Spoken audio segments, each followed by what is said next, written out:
Why is sales one of the greatest jobs that you can have? I'm Scott Sylvan Bell. I'm coming to you live from Sacramento, California on a perfect day to talk about sales and a perfect day to talk about absolutely fantastic jobs. And here's the thing. Anytime that you can find a job where you're going to be paid to think versus paid to work, you're going to make a ton of money.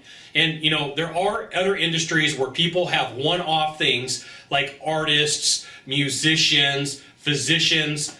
They're paid to work and they're paid to think. But for the average person who doesn't want to go through 12 years of school or 13 years of a learning process, your skill or your ability to learn how to close can help you get there much faster. And I was talking to one of my coaching clients about this last night. I said, hey, look, you know what? Your ability to get paid to think is always going to outproduce your ability to get paid to work, with those minor exceptions. Artists, physicians, and musicians. Okay, somebody like that, they're not even in the realm. We're not even going to talk about them.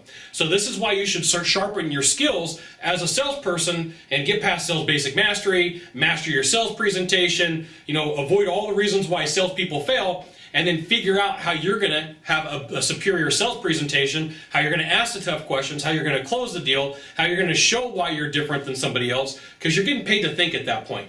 And most salespeople are inherently lazy. They're discounters, they're price matchers, they are not salespeople. And so once you figure out that as a salesperson, to be a closer or performer, it's your job to get paid to learn how to think, then everything opens up for you. And I see this, like the light goes on in salespeople when I have this conversation. So normally I'll sit down with a salesperson and they're here and they want to go to here. Like, look, we need to learn how to get you to be paid to think versus paid to do all the work.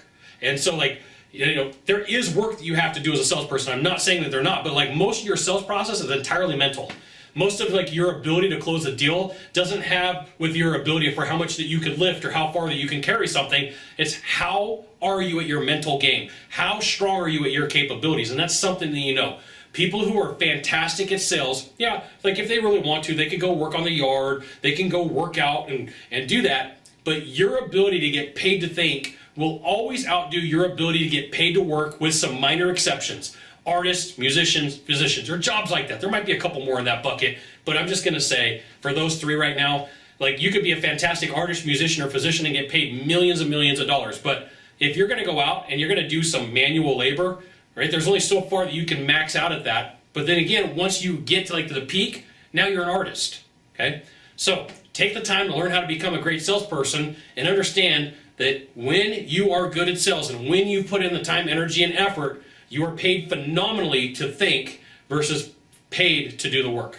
So there you go. Now, if you could do a small favor for me, in the box down below, leave a comment, question, or story, that'd be fantastic. To the right, to the left, there is a subscribe button. You know what you got to do. You got to subscribe. And then last off, you can send it out to all your friends via StumbleUpon, Facebook, Twitter, Google+. Why not? Even LinkedIn. Scott Sylvan Bell. We'll see you soon. Thanks for watching. Aloha.